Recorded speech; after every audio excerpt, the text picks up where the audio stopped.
Hello, everyone. Welcome to this webinar about Dynamics 365, the customer service module. Let's dive right in. As always, this session is recorded and we will be happy to share this recording and of course the slides with you after this session. And in any case that one of your colleagues cannot visit today's session, they can always watch that recording as well. With me is Sander in the background watching out for your questions. So if you do have any questions during any time in this webinar, do drop them in the chat. Sander is monitoring those continuously.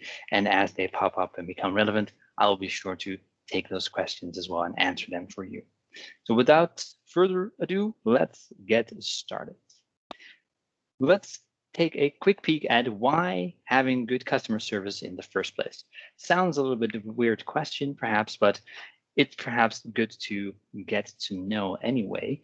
When having a good customer service, this generally builds trust with your customers, and it really also builds your brand awareness. We may be more and more familiar with brands because of their good interactions through customer service, either public or private, just because that just builds that kind of reputation of an organization being very helpful and very considerate. And this is very important for customers when they decide who they want to do business with. This also reduces issues. It helps customers solve their own issues, or in the background, it helps customer service representatives solving issues a lot faster. And in the end, this may just appeal to your customers much more so than price. When comparing two parties, often the discussion is all about price.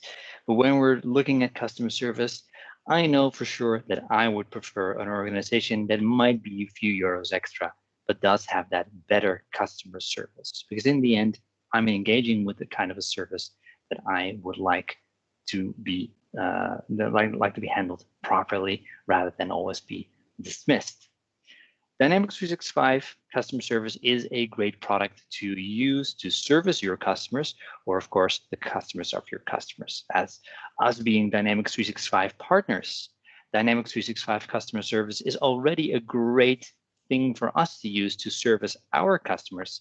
But of course, it's also a great way for us as partners to start doing implementations of Dynamics 365 at our customers who may need a customer service application, moving away from maybe other applications.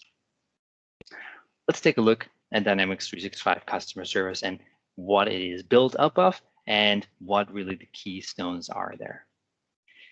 Dynamics 365 customer service is all about personalizing things, making sure that customers and customer service representatives all get a personalized experience that is more tailored toward what they need, rather than being treated like a generic customer that comes up with a generic problem. From Dynamics 365, we probably already have some kind of a customer profile from you, be it service from Dynamics 365 sales or perhaps from another application stored in the common data service of the Power Platform. Of course, we have that 360-degree overview of our customers, servicing from all sorts of applications. That plus the enterprise-level AI that customer service adds on top of it as well, with things like virtual chat agents that will help you resolve an issue automatically, and all sorts of other AI-infused technology that we can use with Dynamics 365. We can build a better customer service practice than ever before.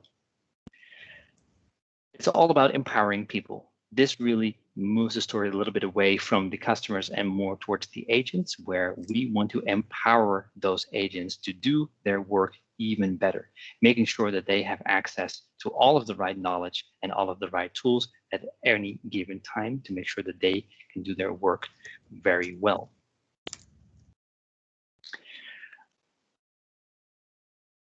And Dynamics 365 is, of course, about unifying technology, where it already sits on top of that Power Platform. It already helps us bringing things together in the Power Platform from Dynamics 365 sales or other Dynamics applications or even custom applications that we've built.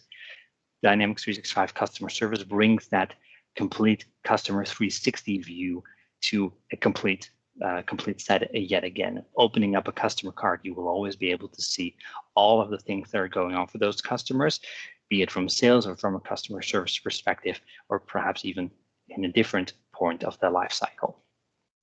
Let's take a look at how customer service specifically tries to address all of those pillars.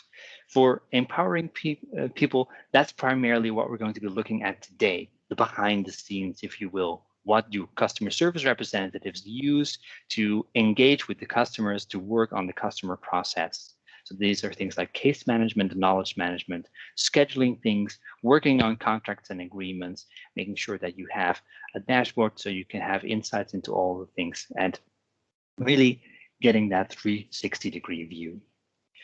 For personalizing services, there are a lot of other great Dynamics 365 adjacent services that we can use in conjunction with customer service, like omnichannel, allowing us to also service customers through non-traditional channels like social media. We can engage with people through Twitter or Facebook or LinkedIn, also using that as a customer service avenue. Or with chat for Dynamics 365, which is also working together with the virtual agents, where you can have a chat system on your website engaging with a virtual agent or with a real agent. With portals, where you can have a dedicated support portal, and with customer voice, formerly known as Forms Pro, where you can also do surveys after you resolve all of those wonderful cases. And of course, that unifying technology where everything really comes together, where we surface insights from customers from all over the application landscape, use those virtual agents to interact with the customers directly or indirectly, and use things from the Azure stack like Azure Machine Learning to teach those virtual agents and to teach our customer service system to become faster and better at recognizing issues and resolving issues, or empowering our customer service representatives to resolve issues. So what does that really all mean? Well, Dynamics 365 customer service, much like a lot of other Dynamics applications, is built on top of that Power Platform. It works seamlessly together with all of the other Dynamics applications like sales, marketing, etc. All of those that are built on top of the Power Platform. Tracking new and existing customers is possible. Servicing existing customers from applications like sales or any other Dynamics application, because it's all on that same Power Platform in the common data service. We can use cases to track progress and track our customer engagement. Every time you email a customer or you call a customer, you can track that in your case management. And we can create queues and routes to channel the cases into the hands of the right people or into the right channel. If there's a particular person or a particular team in your organization that is very good at one thing, you might always want to route cases regarding that topic into their hands instead of just putting it out there for anyone to pick up. You can manage knowledge with a knowledge base so that not only your customers can have a certain degree of self-service where they can read through the knowledge base, self-diagnose and self-service their issues, but also extend that knowledge into your customer service representatives so that new colleagues joining the customer service team get up to speed faster. And of course, for those common issues that pop up every time, you will give your customer service representatives some tools to quickly resolve commonly answered questions by just referring to the knowledge article, for example. Also, a part of customer service is SLAs and entitlements, service level agreements, and entitlements to service levels, where we can keep track of certain agreements that we have, certain indicators that we have, response time, solve time, or any other time that we want to measure and protect for a customer where we have some kind of service level agreement. And of course, we have that self-service capability, which is powered primarily through portals, but can be serviced through any channel, really, also not through portals. Let's take a quick peek at the most interesting topic, or well, the most boring topic of today, which is licensing. Customer service is licensed like most other Dynamics 365 applications in a base plus attach model. A base license for customer service enterprise will be $95 or its equivalent in euros or any other currency. And it comes with a whole bunch of add-ons as well. The chat, for example, is not something that is included. That's an additional add-on for $60.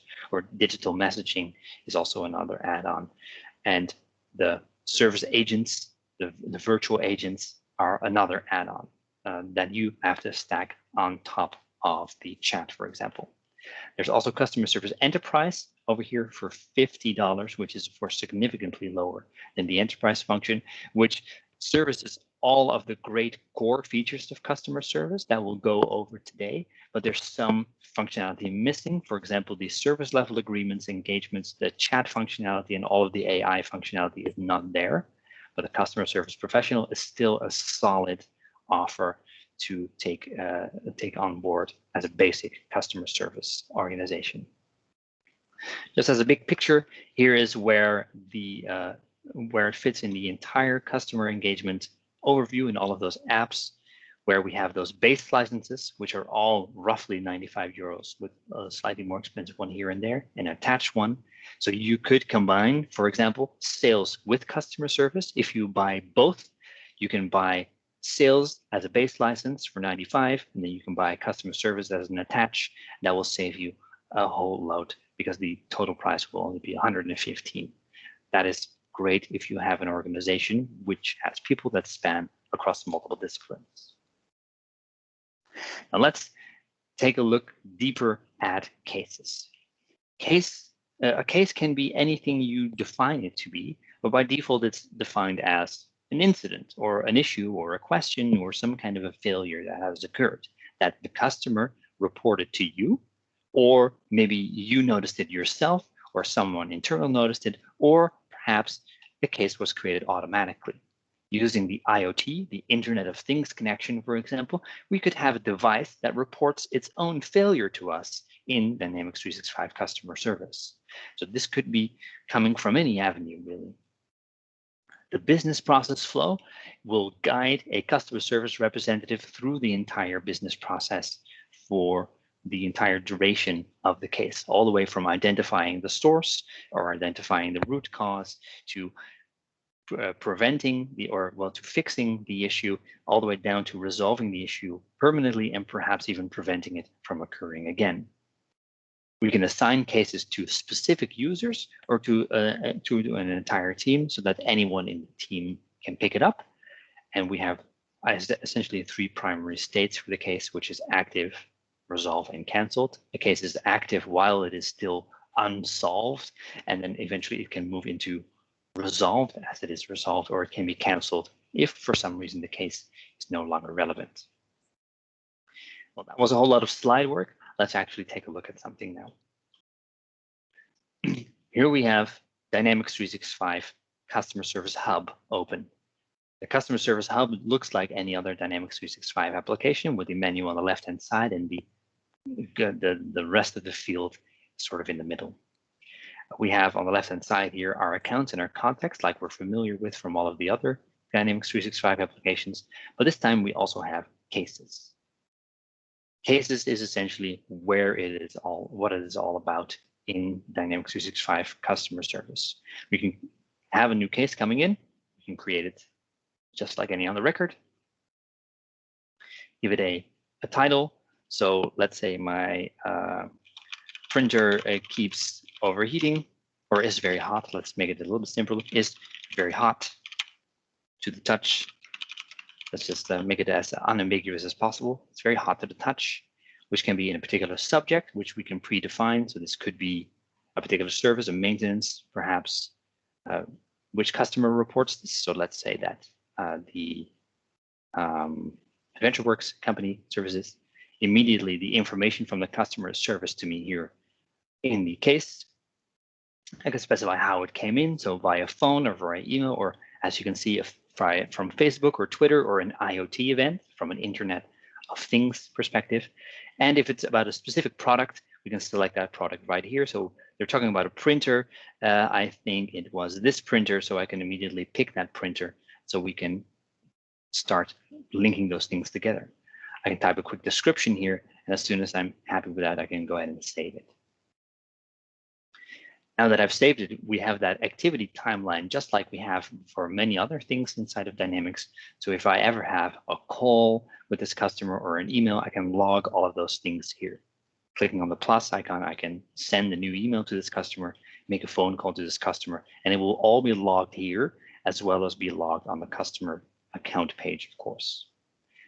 On the side here, I have all sorts of additional information for me as a customer service representative to solve this issue or to solve this case.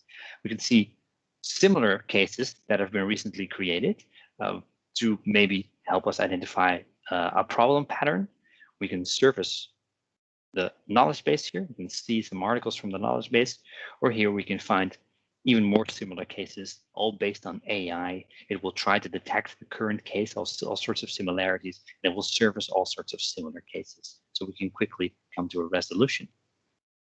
Using the business process flow on the top here, I can take this case all the way through the process, from identifying the problem, which essentially now it's only identifying who the customer is, all the way to researching who can best service this or how we can best solve this, all the way to resolve. All the way down, we can take those steps. There's not that many steps in here now, but this, of course, just like anything in Dynamics 365, is completely customizable. If you have a specific type of case, or if your customer has a specific type of case, you can adjust this to have the specific fields and specific steps that you need to actually come to a case resolution. And as soon as that case is resolved, we can go ahead and close it with the resolve button, which is currently missing, unfortunately. I'll save and close it first and reopen it, because sometimes that button is missing. I'll move it over into the resolve stage, and we can go ahead and resolve that case with the resolve button. Right, so it was hiding behind here all along. I can click on resolve, and as soon as we've resolved it, I can say, well, I've solved the problem, or maybe I just provided some information. If this is just a generic question, what are your opening times, or how do I reset my password? That's of course not a real issue, just a question. We can tackle it like that as well. If there's any kind of billing involved, I can always see that here as well. If I wrote some time on this because it took me some effort to solve this issue, we can bill that directly to the customer if we need. That is the basic setup for case management. So let's take a quick peek at knowledge management. Knowledge management is essentially a collection of articles that you can create for the organization to address any number of issues. It's completely up to you what you put in those articles. You can write them for your internal organization, or you can write them for the customer organization. That again is completely up to you. We can then also put those articles in a type of portal. So writing up common issues, for example, so we can service those through a portal that our customers can see themselves, which we can write up in a rich text editor. We can use all sorts of formatting that we are used to inside of Word, for example. We can even use images. And as soon as we have that, we can search through the knowledge base, which is powered by relevant search inside of Dynamics 365.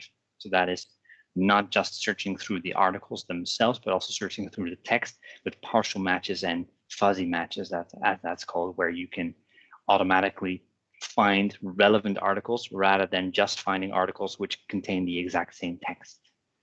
We can use knowledge-based search internally, so we can use it on the Customer Service Hub, or we can use it in the case, or we can even use it on the portal, and we can use that to find answers easily. And we can even send the articles to the customers, or if we have a portal, we could perhaps redirect the customers to the portal so they can see it there. This search can also be added to other entities as well, on Opportunity, for example. So we can have a knowledge article about a product, which is more like a sales brochure, for example, which is also totally fine. Add it to any entity you like to enable that knowledge search. Let's take a look at that knowledge search. So we have over here on the side knowledge articles.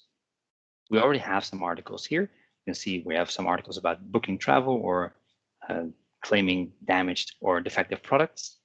We have a nice designer here where we can write up the article and style it however we like, even include images if we need, and we can take that through a publication process as well. Every article can be equipped with some metadata, so we can specify in what language it is, what topics it's related to. If we go here over to the categories, we can categorize it so it's easy to be found on a self-service portal, for example, and we can even add more languages. So we can create that same article in multiple languages so that it is visible to all sorts of people in our organization. If we have customer service representatives providing service in multiple languages, we can offer that to them here. If we go back to a case, we can open up an existing case, and we can find that knowledge base on the side here. And here we can see the basic information is immediately surfaced. So this is a case about a printer. It is immediately surfacing us information about printers. What kind of article are we looking for? We can look at a particular article. We can always zoom out a little bit so we can read the entire article here. This is particularly large font type for some reason. We can write it here. And if we find that that indeed solves the issue, we can use this little paper airplane to grab the article and send it to a customer. So this way, it automatically starts up an email from me to the customer, and it includes the entire article like this. So I can quickly respond to frequently asked questions with an existing article that was automatically surfaced from the AI for the customer service application. If I'm ever curious, I can always use the knowledge search in the side here. I can always just type in something here. So I'm looking for printers getting warm, and I can find some articles here as well. So I can find that maintenance article about printers here, for example, as well. So that's knowledge management. That panel we have on the side for cases, we can add that essentially to any entity. So if you want to add that on your opportunities, you can add it there as well. Let's talk a little bit about routing rules. Routing rules is a mechanism that you can use in Dynamics 365 to automatically make sure that the cases get into the right people, get to the right people at the right time, making sure that you always route the case to the best available user, depending on your organization, or perhaps to the best available team or queue or otherwise. You define those rules completely, so you are in complete control, and you can also define rules to automatically escalate cases just in case that is required. So let's take a look at how to set that up in Dynamics 365. All of the settings for the customer service hub are also in the app. We take a look at this area switcher over here in the bottom. We have the service area. We can switch to the service management area where we can change all of these settings. Here we have our routing rule sets. Our routing rule sets define predefined conditions and specify who something needs to be routed to. So if we create a new rule, we can specify something about printers. So let's say printers, and we'll specify that on case. So if there's ever something happening on a case, there we go.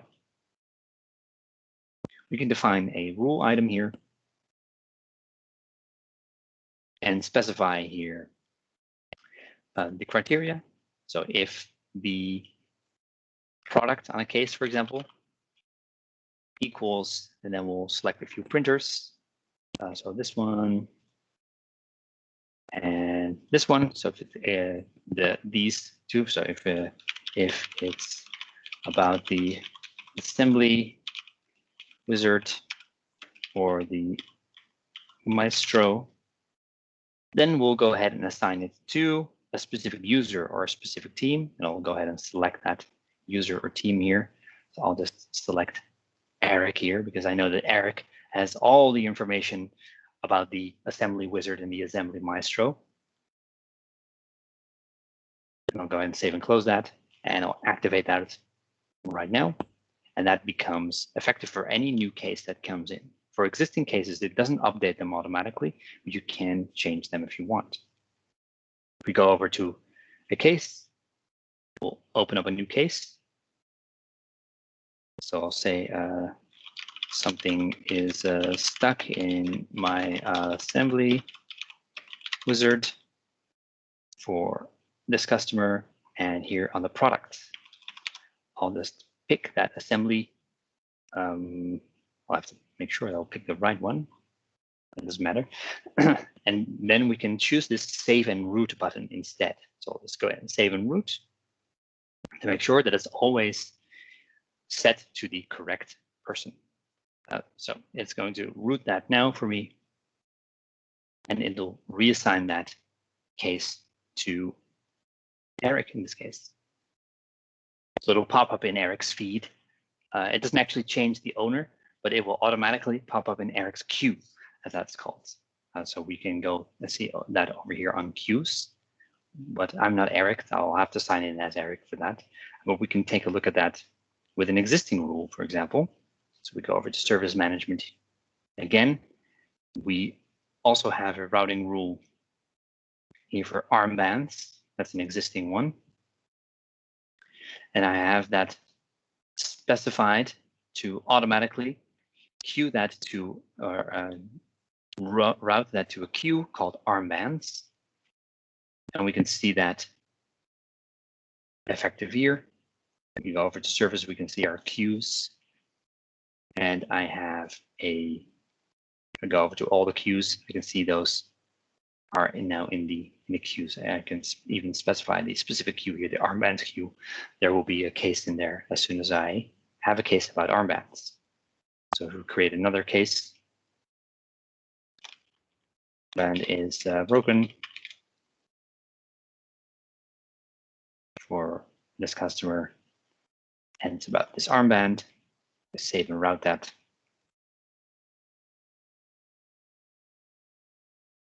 Now I open up my queue. So that's all items in this case in the armband queue. That should take a moment to show up, but it will show up here eventually.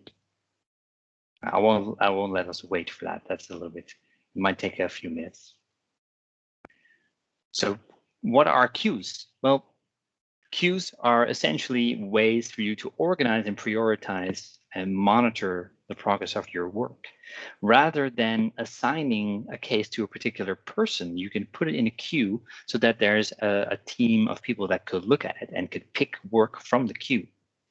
Queues are essentially just containers where you can park the work, or you can store work into it, and then someone can grab it there and complete it. A work item is just an item that can be picked and then can be worked on. And once it is done, you can release it back into the queue, or you can resolve it, for example. So when you put things in queues, the owner is not changed, but rather the item is simply being worked on. So if we take a look at the the queues again, let me just for ease put this on the items available to work on. This is across all the queues. I can see all the items available to work on. So this armband, for example, here I can pick it. So I can pick this up and it will be assigned to me, not as an owner. So I won't become the owner of the case, but I will become the person that's working on the case. I can pick it up. And now it's moved over into this view items that I'm working on. Now I can work on it, and everyone can also see that I'm working on this. And once I'm done with it, I can resolve the case, or if I'm not quite done with it yet, I can click on route again. So it reroutes it to whoever is the best person to follow up on this case, or I can release it. And in this case, it's re-released into the queue. So someone else can now find it in the queue and they can pick it up. Now, queues can also be mailboxes. So if you have an Exchange mailbox like support@contoso.com, you can have those emails from that mailbox come into a queue automatically. You can have someone monitor that queue in a Dynamics 365 dashboard, for example, and then pick up those cases one by one. So that was queues. Well, we already took a look at it, so we can skip over this. Let's look at automatic case creation. Automatic case creation is a feature that already existed, but there's a new version of it available for the unified interface.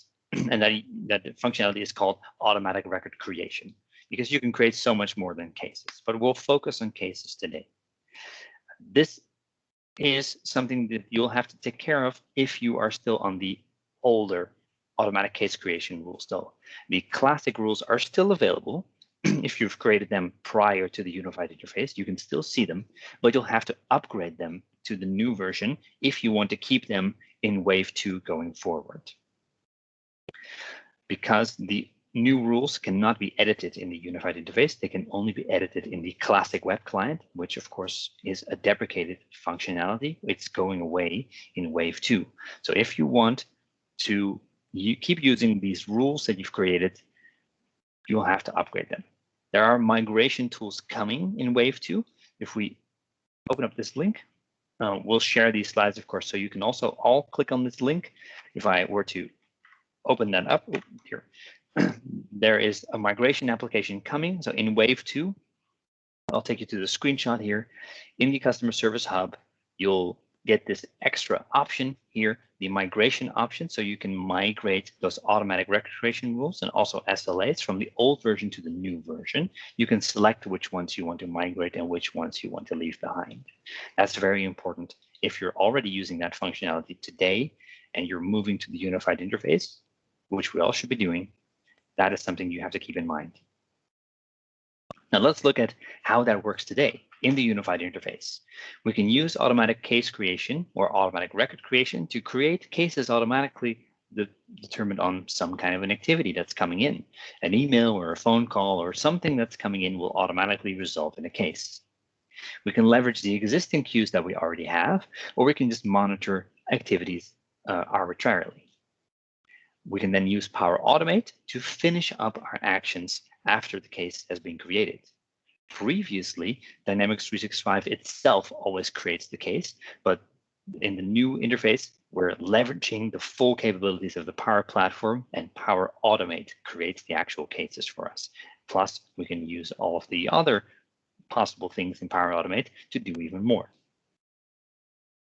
And as I mentioned, we can do so much more than create cases. We can create whatever you please, essentially. Let's take a look at the automatic case creation. And there we go. So we can see that in the service management area as well. And we can see that here, automatic record creation and update rules. The classic ones are still here as well. If you have them, you can find them here as well. But the new ones do work a little bit different. So let's take a look. We can create a rule name.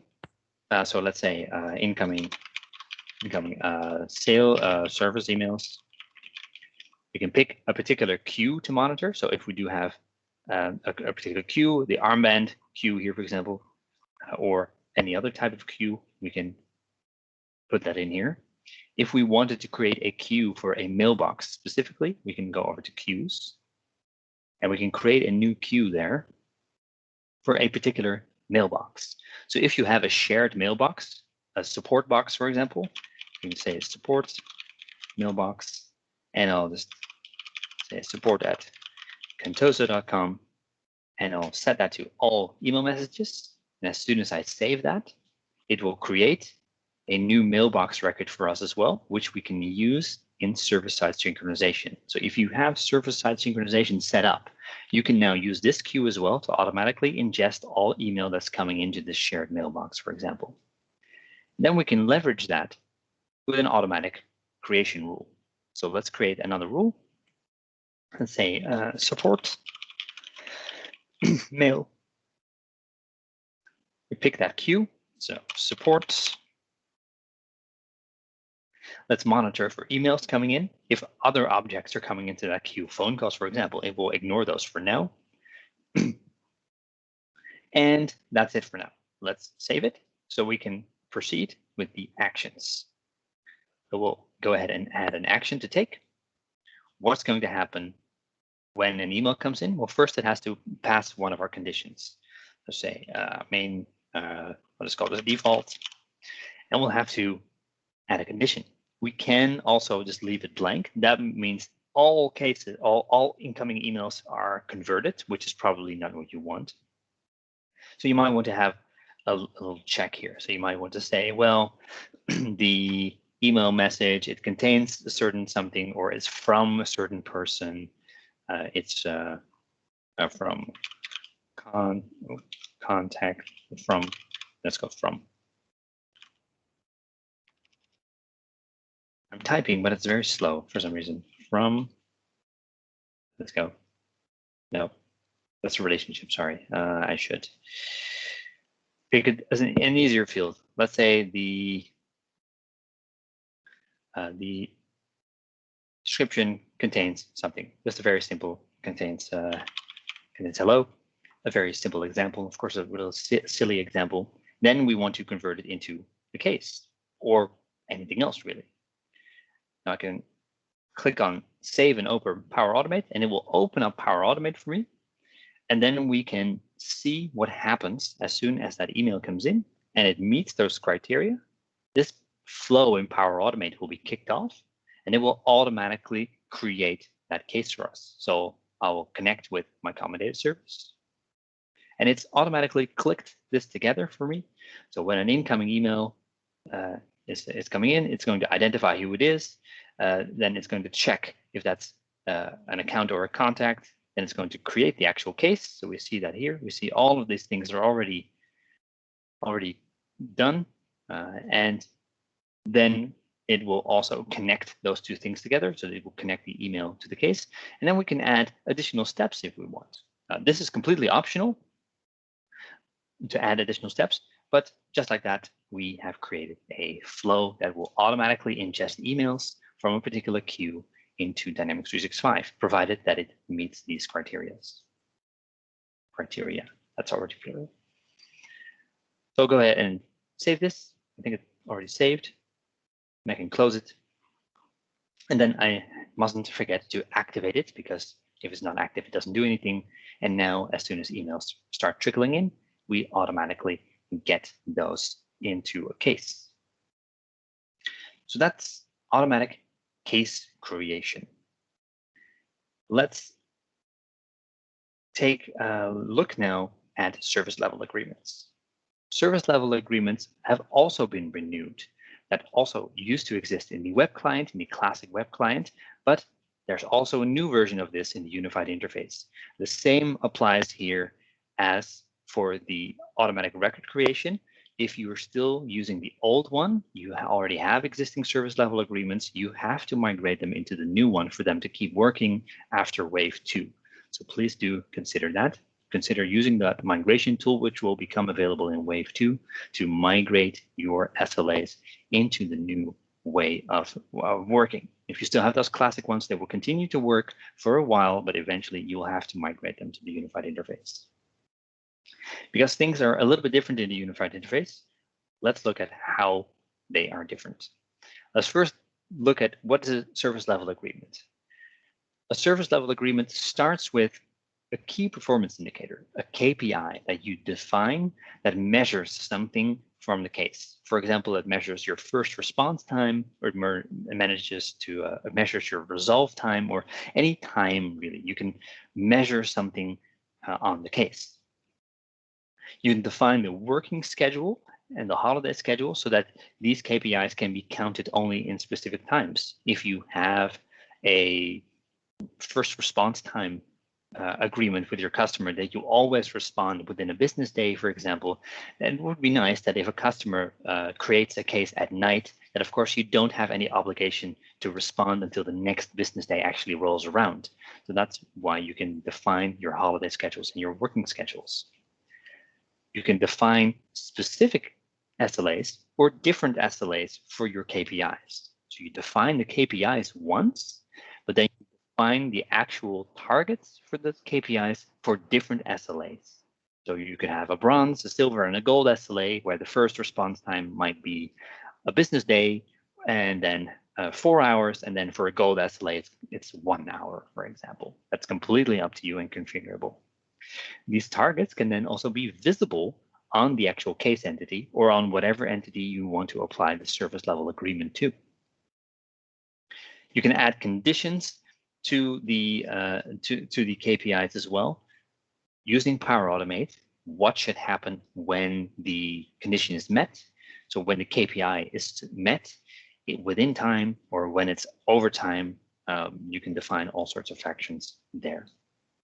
So let's take a look at that.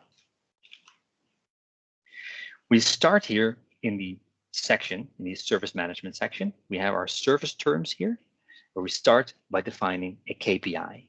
I've already defined the KPIs here, and that's basically nothing more than just adding what the KPIs are called and what entity they are on. Then we can go ahead and define our customer service schedule, which is where we define what our working hours are. So I've gone ahead and taken the liberty of creating standard business hours, which is essentially 9 to 5. So we can see here on all the working days, we have our 9 to 5 hours here. And I've defined some others, the gold business hours, which are a little bit more. They're from 6 to 11 on all days, including the weekend days. And then we have 24/7 support as well. The holiday schedule defines that we don't work on Christmas Day, for example, with the exception perhaps of the 24/7 or the gold standard. Then we have our service level agreements. This is where we define what those service level agreements are. I've defined a bronze one here. Let's go ahead and define a new one. So let's define the silver SLA, for example. I'll call it silver SLA. And of course, it runs on the case entity. That dropdown is sometimes a little bit temperamental. And then let's add our KPIs. So I'll add the KPI first response. I'll just call that one first response here as well. First response. And I'll allow that to be paused and resumed. And I'll also tie it to our standard business hours. So if a case comes in outside of business hours, we have no obligation for a first response because it's outside of our business hours. I'll define when this is applicable. We can say, well, this one is applicable only for a particular type of customer, for example, or only a particular type of case.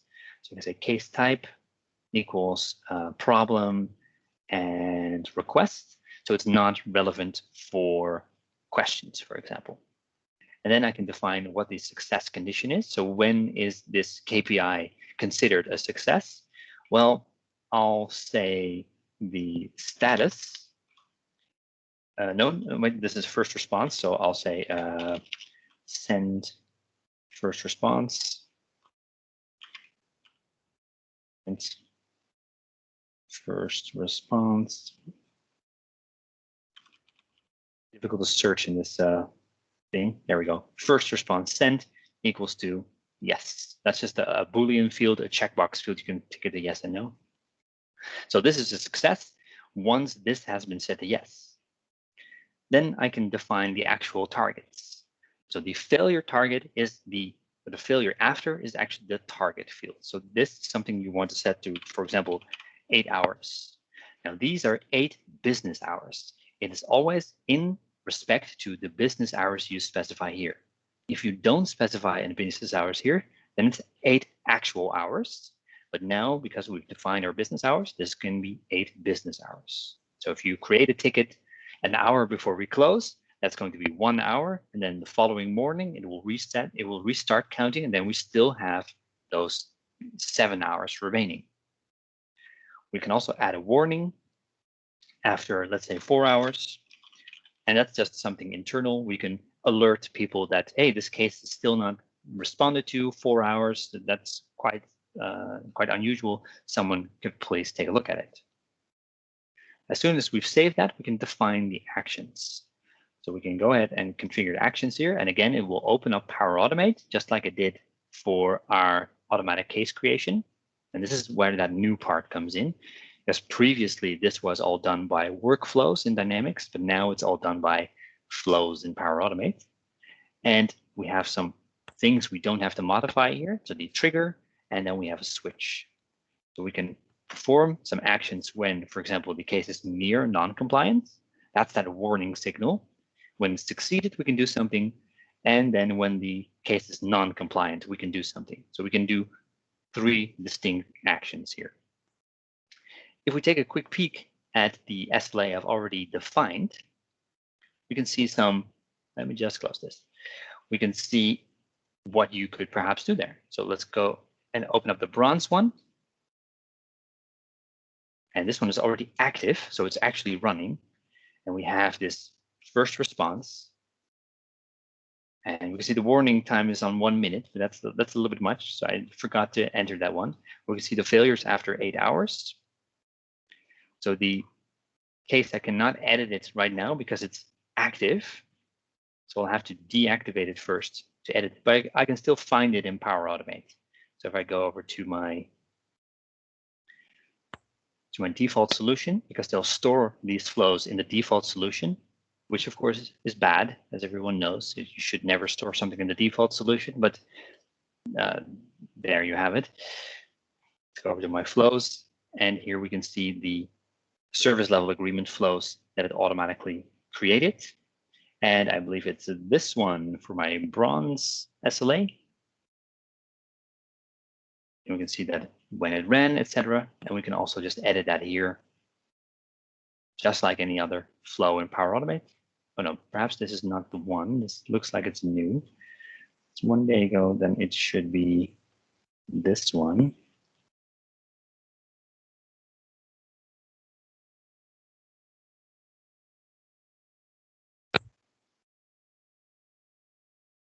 There we go. This is one I extended. So we can see the basic one here is just the trigger and this switch. And I've extended that here to get the case, get the owner of the case, and also get the owner's manager.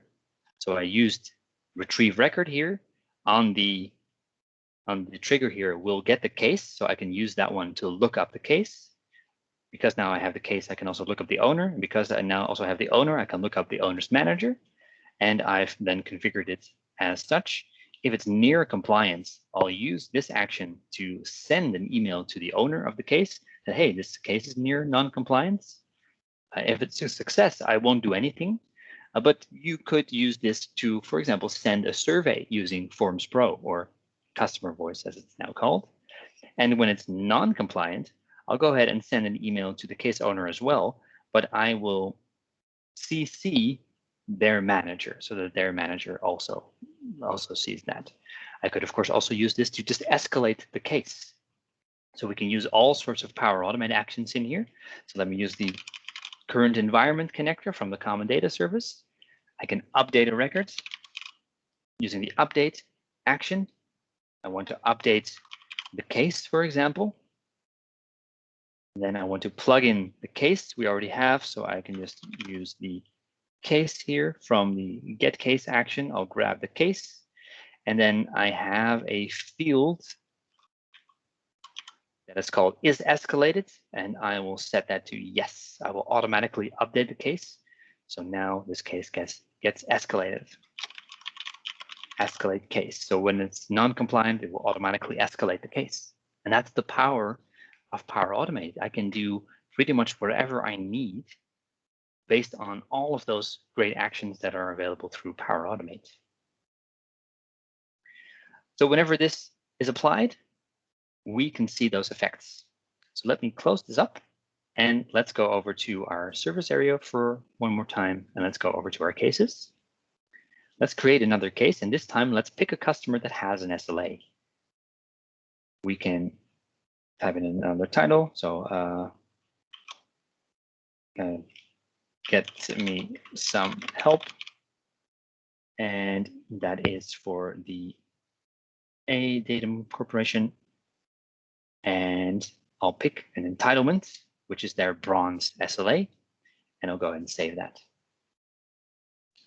And that will automatically result in these timers also showing up, because we've defined that the the failure time for the first response is 8 hours in the future, we'll get a timer here that will be counting down 8 hours. If we open up this case after business hours, you can see that that timer is stationary because it doesn't count outside of business hours. That is at least the case for this particular case because we've defined this SLA takes into consideration business hours. Otherwise, you could have a case that runs for 24/7 as well. As this case nears non-compliance, this text will first become orange, and then suddenly it will become red if you've exceeded your compliance. Under the SLA tab here, we can also see those dates. So we can see the failure time has been calculated here for this time, and currently these SLA items are still in progress. And if they're ever in failure, we can see that here as well. So we can create reports on our successes and our failures as well. Now, to assign all of those things to your customers, you'll need an entitlement. An entitlement is essentially a process where you, notice half of the text is gone there, my apologies. An entitlement is a process where you have already defined an SLA and you connect it to a customer. So you define which SLA they need and also what their support terms are. For example, how many cases are they allowed to submit in a given period, how many phone calls, how many email messages, or maybe how many hours of support services can they take from you. Let's take a look at that in Dynamics. So we'll go back to the service management here. And we have our entitlements here. You can see I already have this defined here, the bronze for a datum, but let's define a new one. So we'll define, for example, we have also bronze for Contoso. We'll define that that is the Contoso company. And they have a given start date. Let's say 1/1/2021. So it starts next year and it also ends next year. Well, let's say in another year. Then we can assign the SLA here. So this will automatically connect those two things together. So when you create a case, it will find that entitlement and it will find the SLA and those timers will start ticking automatically. We also have the entitlement terms here. How are we going to calculate the terms? Well, that can be on case basis or on work order basis if you use field service, for example. And that can be a number of cases or a number of hours. Perhaps you want to restrict that a customer only has 10 cases a year, or perhaps you want to restrict that the total number of hours spent on cases can not exceed a certain amount. Let's stick with cases for now. And let's say that in a year, a customer can have 20 cases. We can define that to be counting on resolution or on creation. Typically on resolution would be the best, because as soon as you resolve one case, that counter will go down and now you have 19 remaining terms. We can save that and then we can even differentiate that on the different channels. On an entitlement channel, we can add a new channel. For example, we can define that for phones, out of those 20, for phones, they actually only have 5. And then for email, they perhaps have the remaining 20, the remaining 15, making a total of 20. We can also define here if this particular entitlement is tied to a particular product. So we can say this one is tied to the armband things. Using this, if you create a case and you specify the armband product, it will automatically pick this entitlement.